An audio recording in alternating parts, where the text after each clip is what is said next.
Hi, I am Dr. Akshay Budhraja. I am Senior Consultant and Head in Department of Respiratory and Sleep Medicine at Akash Healthcare Super Speciality Hospital, Dwarka, new Delhi.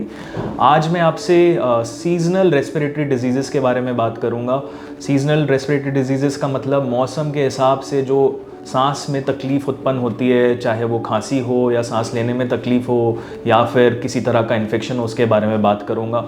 सबसे पहले जो लोग allergic होते हैं उन्हें सबसे ज़्यादा सीज़न के बदलाव से प्रॉब्लम होती है, जैसे कि एलर्जिक राइनाइटिस या ब्रोंकियल अस्थमा।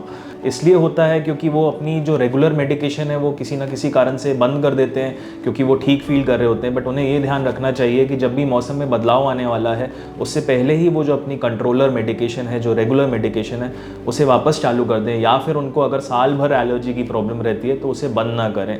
इसमें वैक्सीनेशन का बहुत इंपॉर्टेंट रोल होता है। वैक्सीनेशन रेस्पिरेटरी से रिलेटेड 3 वैक्सीन्स होती हैं। एक होती है नीमोकोकल वैक्सीन, जो 1 साल के गैप में 2 वैक्सीन्स लगती हैं।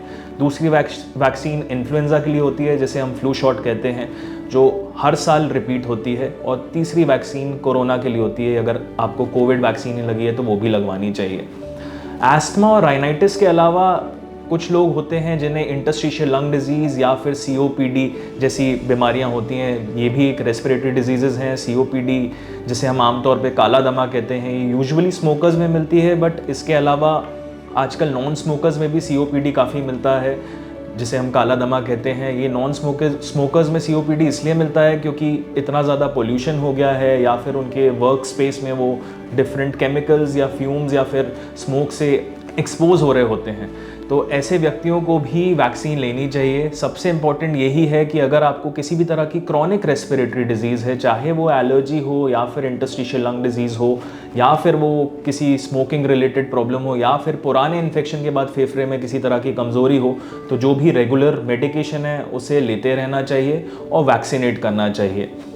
इसके अलावा जिन्हें रेस्पिरेटरी डिजीज़ नहीं भी है, जब मौसम में बदलाव होता है, स्पेशली विंटर्स में जब एयर क्वालिटी बहुत ज़्यादा डिटेरियोरेट हो जाती है, तो ऐसे लोगों को निमोनिया होने की संभावना बहुत ज़्यादा बढ़ जाती है। तो उन्हें भी वैक्सीनेशन लेनी चाहिए। और साथ ही साथ उनको जो भी बीमारी है, चाहे वो डायबिटीज़ हो, ब्लड प्रेशर की तकलीफ़ हो, या फिर कोई क्रॉनिक किडनी डिजीज़ हो, या फिर कोई ब्रेन रिलेटेड डिसऑर्डर हो, उन्हें वैक्सीनेट करना चाहिए और अपनी रेगुलर मेडिकेशन टाइमली लेनी चाहिए।